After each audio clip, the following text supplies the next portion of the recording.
Hello, everyone. My name is Mark Mellen, ESG Industry Principal at Workiva. Thank you for joining us today for a special LinkedIn Live with Kristen Sullivan, partner at Deloitte and Deloitte U.S. Leader for Sustainability and ESG Services, and Steve Soter, VP of Industry Principals at Workiva and a former financial reporting leader for several organizations. Today, we're here to discuss initial reactions to and steps companies can take to prepare for the SEC's newly released climate disclosure rule. The SEC released the final climate disclosure rule on March 6th, which included several changes from the proposed rule, including no Scope 3 emissions disclosure requirement, a materiality test for Scope 1 and 2 GHG emissions, among many others. Kristen, Steve, thank you for joining us today to discuss your initial reactions to the rule. Great. Thanks, Mark. Great to be here. Great to be here, Mark. All right. Well, we'll start with our first question, and we'll start with Kristen. Kristen, we've been talking now for 18 months or more, I guess, about what might be included in the final rule. What was the most surprising change from the proposed rule from your perspective? Yeah, well, thanks again, Mark. It's great to be here and to be talking about this important development in corporate reporting. I think as I reflect in just the early days of digesting all of the content, I would say there's a pleasant surprise in terms of where we landed, where the SEC landed with the final rule. While there's a lot of attention to many of the requirements from the proposal being scaled back, I think it's important to focus on the areas of very deliberate consideration and where the SEC landed. Headlines grabbing, no Scope 3 GHG emissions mandated. I think the one thing as we continue to engage with our clients is when you take the whole of the disclosure requirements included in this extensive final rule, I think it's really important, and we'll get to this, I know, in more detail, but this emphasis on materiality in the context of climate-related information. And when an organization is looking at their GHG emissions profile, there are some really important considerations to evaluate. While the Scope 3 dimension of a GHG footprint is not specifically mandated, I think there are some important considerations in terms of thinking about the decision usefulness and the information needs of the intended audience that will still need to be factored in and make this a really important set of considerations that really need deliberate and strategic focus.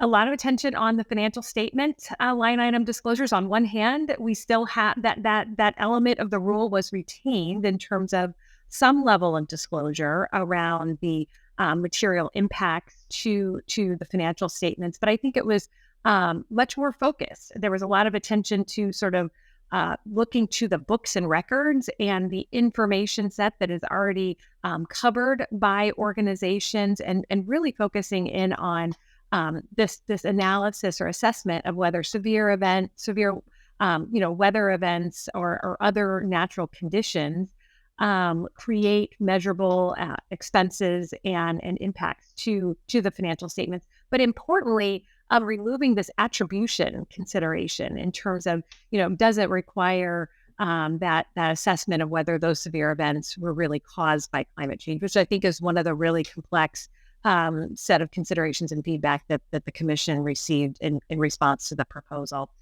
There was an interesting introduction of an emphasis on carbon offsets and renewable energy credits and certificates, and a requirement to disclose information around these instruments, if they represent a material component of how an organization is planning to meet their climate targets and goals. And then I think just the emphasis around GHG emissions, clearly more time to implement. The avenue for disclosure sort of pulled out of the filing itself for U.S. companies to be filed through the second quarterly disclosure, and the assurance requirement retained, but the implementation phase extended as well. Again, back to my point on Scope 3, the materiality emphasis, sort of disclosure of Scope 1 and 2, if material. And I know we'll dig into that a little bit more in terms of how companies are going to need to really start evaluating that information needs and how that influences the determination or conclusion around materiality for disclosure purposes. So I think those are a few just key takeaways from my perspective. Well, that's really helpful, and especially as it relates to Scope 3. And when you think about the vastness of Scope 3 emissions in comparison to Scope 1 and 2 for a lot of organizations and a lot of industries. Steve, I'll flip it to you. What was most surprising, maybe from your perspective, from a financial reporting lens? Yeah, thanks, Mark. Appreciate the chance to talk to you and to Kristen. As you well know, you and I spent pretty much the entire day together last week, talking, digesting, discussing, maybe a little bit debating. And no, it's great to be able to share this perspective. I think from a financial reporting standpoint, I was really hoping, maybe somewhat optimistically, that those disclosures that have been included in the proposal, slated to go into financial statement footnotes, would make their way out of that part of the document into the front part. That was probably a little bit optimistic. I was surprised that the 1% threshold, and again, it's not exactly the same 1% threshold as it was in the proposal. Kind of surprised that stayed there. I had wondered if maybe they might replace that with the traditional definition of materiality that's really everywhere else in the rule. But such as it is, and Kristen, as you mentioned, they've certainly softened that just a little bit. I think they've made it quite a bit more workable. This might have been a little bit of an extreme perspective, but I could see how elements of the proposal were almost unworkable if you were to take them to their extreme as far as direct versus indirect impacts of climate events, on specific financial statement line items. So from that standpoint, it's kind of nice to see how the dust settled there. I think the other thing, and again, Kristen, you mentioned, is just the materiality evaluation that has to go into your Scope 1 and Scope 2 emissions. As a reporting practitioner, I'm always a big fan of having that materiality lens there. I just think that keeps things a little bit easier and simpler. But I do think that becomes a little bit complicated, potentially, and I'm not the sustainability expert here in the room, again, on the financial reporting side. I do wonder if that makes it potentially challenging to think through how you go through that materiality analysis for purpose of disclosure, and how you may have been talking about Scope 1, 2, and even 3 emissions in other places. And with respect to Scope 3 emissions in particular, I don't think that was a surprise that was left out, just given the rumors and the chatter that we had heard leading up to the rule.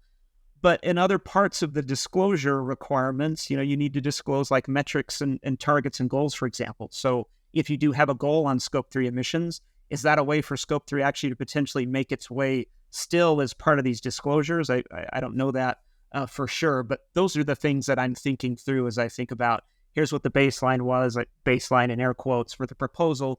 Here's how we see what actually got adopted. Now let's kind of walk back to what our understanding was, just so we can be sure we fully understand what the SEC adopted last week.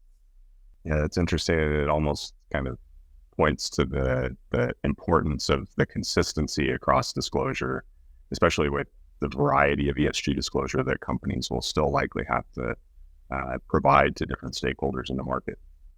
So we'll move on to our next question. Appreciate those insights. When we think about GHG emissions, not surprisingly, if disclosed, if material, will be subject to assurance. I'll start again with Kristen. How do you think companies will manage toward these assurance requirements, even though they may be extended in terms of the phase-in? Yeah, I think the retention of the assurance requirement is really notable, and I think puts the emphasis on the, in pursuit of providing and providing the mechanisms to enable more transparent, timely, and reliable information to investors, which is the whole purpose, as was emphasized by the chairman and all the commissioners in the meeting last week.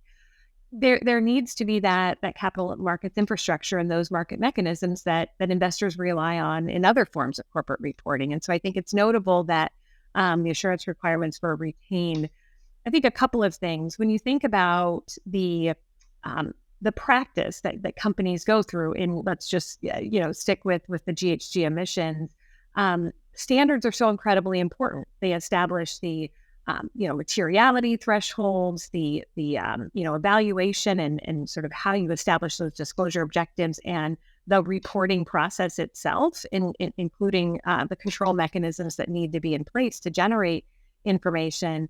And I think one notable point that came through in the final rule was a bit of a pivot in terms of providing a little bit more flexibility for organizations around determining the boundary.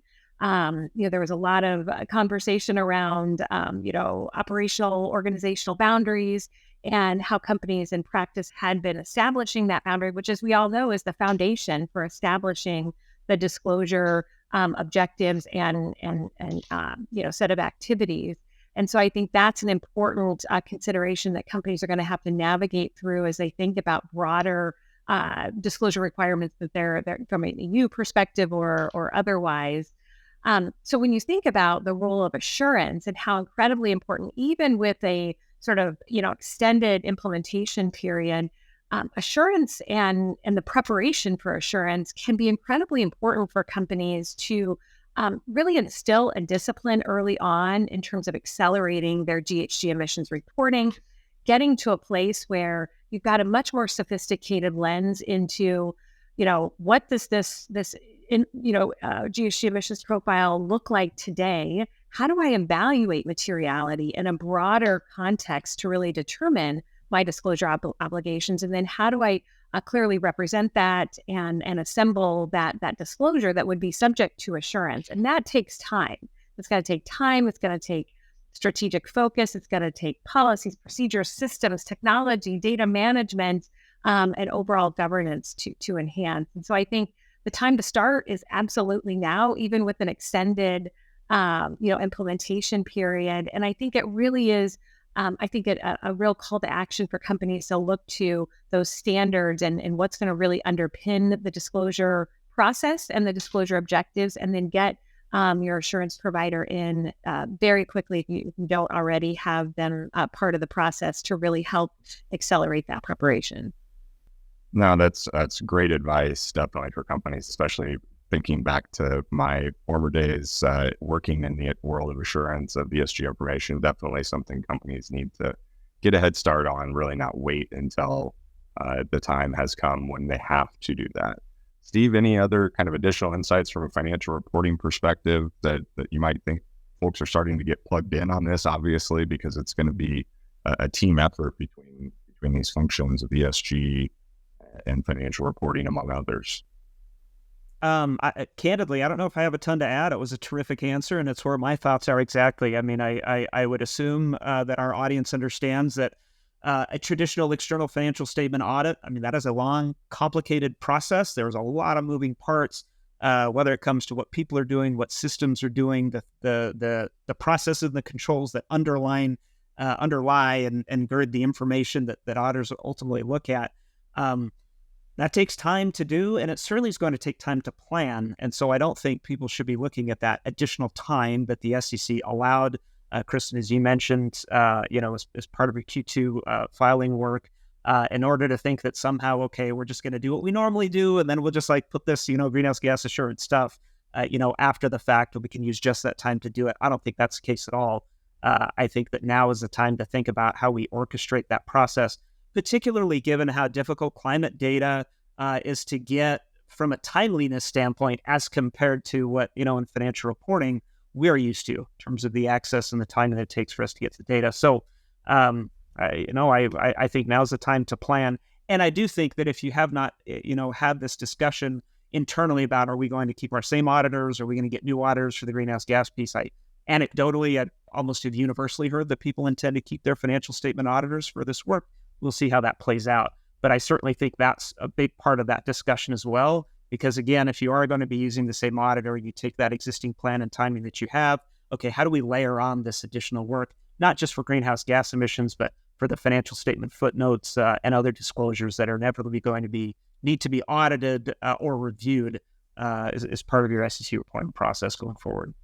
Yeah, and Mark, if I could just jump in and just reinforce, Steve, that really important point in terms of thinking about, and there was quite a bit of conversation around the role of assurance and how this market will evolve in the context of this information that is somewhat different than more traditional information, even though there are a lot of non-financial measures included in a filing.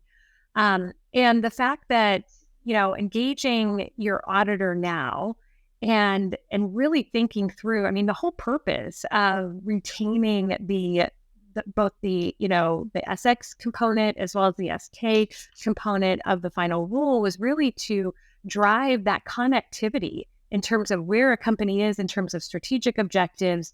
What are they setting out to accomplish from a goals or even if they don't have publicly stated goals? And then how is that increasingly reflected in how you're managing your performance as an organization? And how does that, or when does that flow through to be reflected in a measurable way, in a transparent way through the financial reporting? And so the auditor brings a lens of understanding and will have a very critical role from an internal controls over financial reporting and the audit itself, given the SX component. And so I think there's just that natural efficiency that can be delivered and gained for the organization to have that auditor a part of this whole process from a risk mitigation perspective, as well as just an efficiency perspective. So I think it's an important consideration, as well as all of the important attributes that will need to be followed, that the companies will need to be confident in terms of engaging with an independent assurance provider. But there's got to be, and I don't mean to jump in here, Mark, but to that point, Kristen, there's got to be some intentionality to do that, right? That is not just going to happen unless you are very intentional about, actually orchestrating it in that way. Yeah, exactly.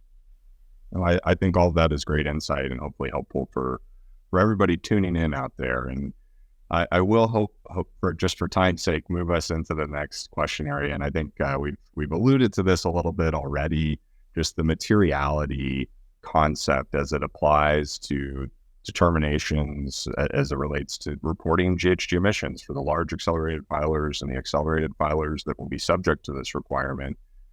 Again, I'll start with Kristen. What challenges, Kristen, can you envision companies trying to wade through here as it relates to determining if scope 1 and 2 is material? And for that matter, we don't need to wade too far into it, but I think we've alluded to scope 3 might be part of that equation or that conversation as well. Mm-hmm. Yeah, we've already been having many conversations with clients who are trying to navigate and sort of apply, a mindset and practice and, just established activities around materiality in a broader corporate disclosure context too, or a regulated disclosure context, I should say, to this information. And I think it's important to note, even in the final rule, the reference to this concept that materiality is not determined merely by the amount of these emissions. So in a lot of cases from a financial reporting or traditional financial materiality lens, there's sort of a threshold, a very quantitative threshold. Now, clearly quantitative and qualitative factors are required to be evaluated, but I do think that there is a prompt to sort of, broaden the consideration around how materiality really, comes into the evaluation and disclosure considerations, and really that emphasis, again, back to the actual rule itself, that under federal securities laws, the guiding principle is determining whether a reasonable investor would consider the disclosure of this item of information important in making an investment or voting decision, in this concept of the total mix of information. And so I think as we're talking with our clients, and again, it comes back to sort of, what are you setting out to as your strategic objectives, and what are the data and information that an investor or user of this information would need to know, or the absence of that information would provide an incomplete picture of an understanding of how you're managing risk and how you're anticipating and contemplating where those risks might arise, and instilling confidence in future future performance. And so one of the areas of focus that, as we work with many of our clients navigating a number of global developments, is really looking to the standards and some of the guidance coming out of, in particular, the International Sustainability Standards Board, with the purpose of that global baseline and the first two standards that we've seen to really provide additional guidance around criteria. How do you think about financial relevance of information outside traditional financial information? And so I think it is important for organizations to really look to the guidance in that, and in that S1 in particular, the General Sustainability Disclosure Standard, and that emphasis on evaluating whether information is really capable of making a difference in the user's decision making. And so would encourage those listening to take a look at that, to see if there's inspiration there to apply to how you evaluate materiality in this context. I love that guidance. I think this also illustrates the importance of having a trusted advisor like Deloitte on the phone for companies or their respective financial auditor as well. Steve, real quickly to you, just, any other additional thoughts as it relates to, your prior experience around materiality from a financial perspective and how you've been thinking about it. I know we've been having a lot of conversations about this over the last week. Again, the 1% stayed in, although what gets, applied to the 1%, I think is certainly a lot broader than what was in the proposal. One of the interesting things to me is that as I was listening to the back and forth with Paul Muncher, chief accountant, and one of the commissioners, was actually this notion of these climate events or natural conditions that would require this disclosure in the financial statements. And he made the point that, well, this can be a policy election of how a company defines what those climate-related events is. And that's a little bit interesting as a traditional accountant to think about me making that type of a policy election. However, what I do think is important is that, if you define that too broadly, I've heard this perspective elsewhere that I thought was really interesting. If you define that too broadly, you may end up almost making the information somewhat meaningless because more things get thrown into that. If you define it too narrowly, that it may not be as useful for decision makers. And is that definition going to be aligned with how you talk about other climate risks or potential events? So hurricanes or rising sea level or whatever. If you had defined it that way or called that out, but that wasn't included as part of that policy election, again, I think that could be an example of where potential inconsistencies between traditional sustainability reporting versus these financial reporting exercises, I think could trip you up. Also, it kind of worries me that it will lead to some inconsistencies in the disclosure that we'll see from companies based on that too. But helpful insight. Hopefully that's helpful for folks as well. We've talked a little bit. I think we've really covered that 1% threshold. Steve, were you surprised at all that was still present in the final rule, even though it may have been slightly adjusted? Again, a little bit. I think the way that the SEC adopted it in this case made it much more workable, again, as I said earlier, than I think in the proposal. So given what this looks like now, I think that took away a lot of the heartburn. Maybe not all of it, but I think that took away a lot of the heartburn that some respondents had to the original proposal.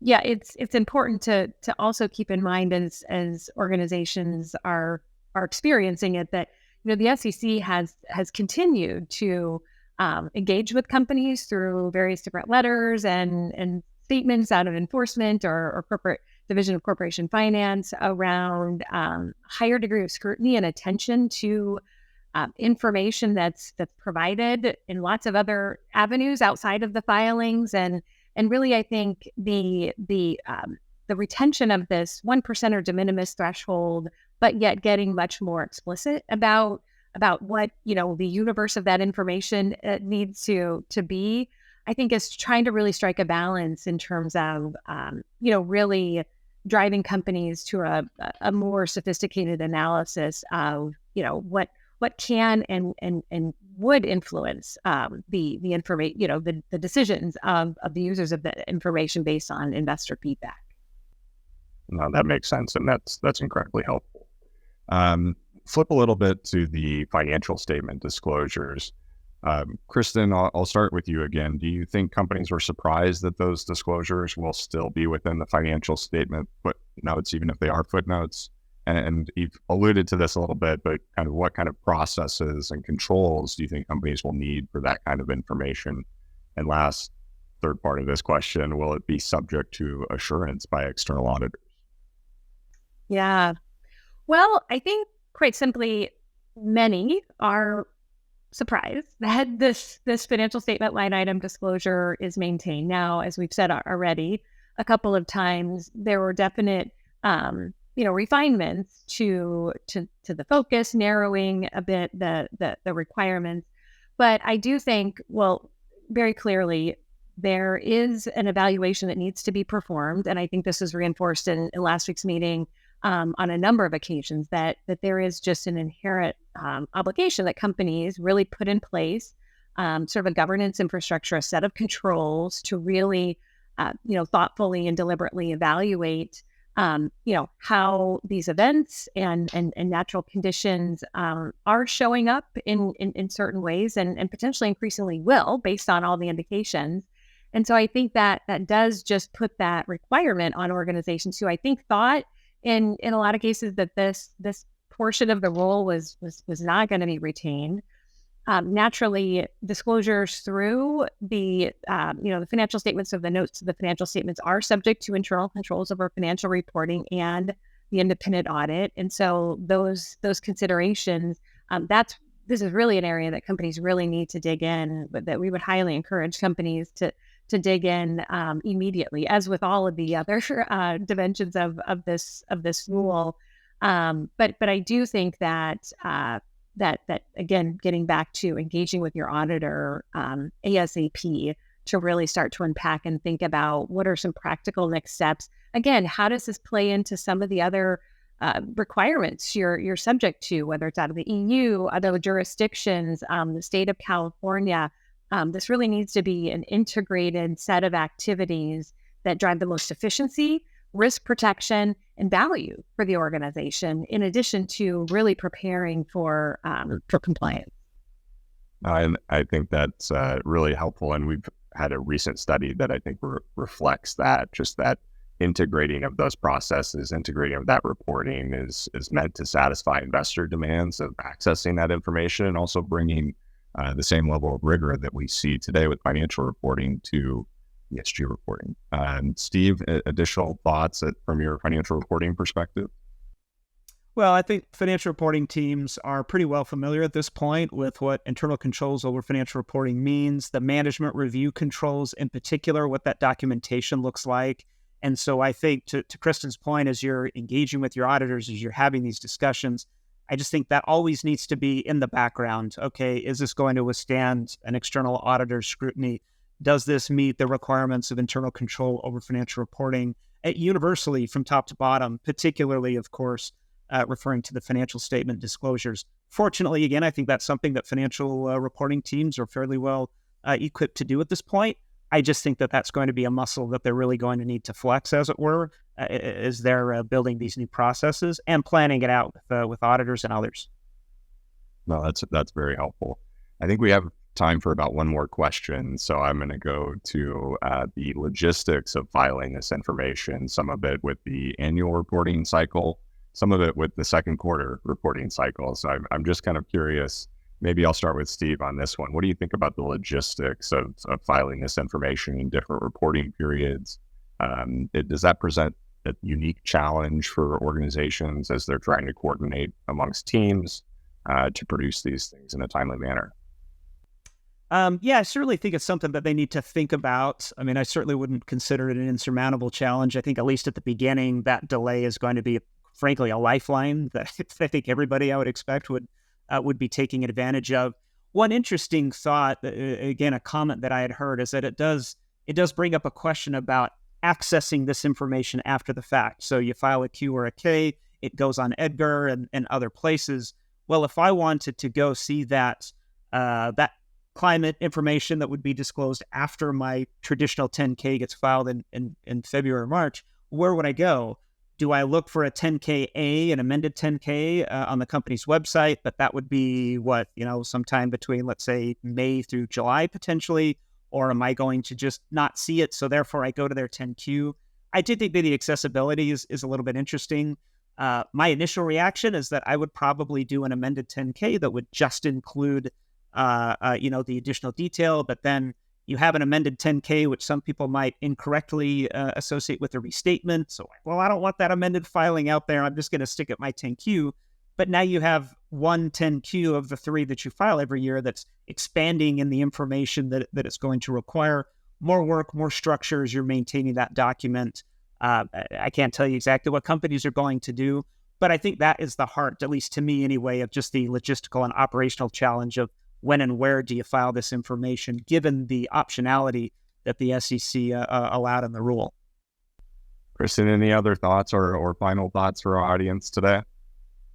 Yeah, no, well said, Steve. I guess what I would just add is, from the perspective of the commission really trying to strike the balance of practical considerations for preparers and enabling mechanisms that allow for the highest quality, information and analysis and really building in the time within the current system as organizations mature in this area to go through the reporting process with the data constraints that exist today in this form of reporting, the timeliness. And I think just balancing sort of that additional time and sort of a bit of delinking from the timing of the financial disclosure, which will be a challenge to your point. But I think when you think about the cost benefit of, the original proposal would have really required in a very short time period organizations to put in place new policies and estimation methodologies and assumptions and data that just inherently, given the maturity, could have unintentionally led to some additional complexities with companies having to restate and some of those considerations that might challenge market confidence. And so I think this was the attempt to really strike a balance. Now I think it will be interesting to see the practice, as you mentioned, how it really takes shape, and importantly, how investors feel that this mechanism has helped to serve their information needs. And so I think certainly more to come. And also then how does this play into how companies are preparing for disclosures in other jurisdictions that perhaps don't have that relief of timing delay for disclosure. So a lot more to come, a lot of nuances that financial reporting professionals, sustainability professionals, becoming increasingly best friends within their organizations are going to be navigating. Yeah, and we can't forget their risk and compliance friends and internal audit and things like that. I think that are going to be a huge part of that. Again, Kristen, Steve, thank you for joining us today, sharing your insights, your reactions to the SEC's climate rule. Appreciate everybody tuning in and joining. Hopefully you found this valuable. We'll have plenty of resources that we've shared throughout the session here. So hopefully you can dig into some of those and reach out to any of us anytime if you have additional questions. Thanks again. Have a good one. Thank you.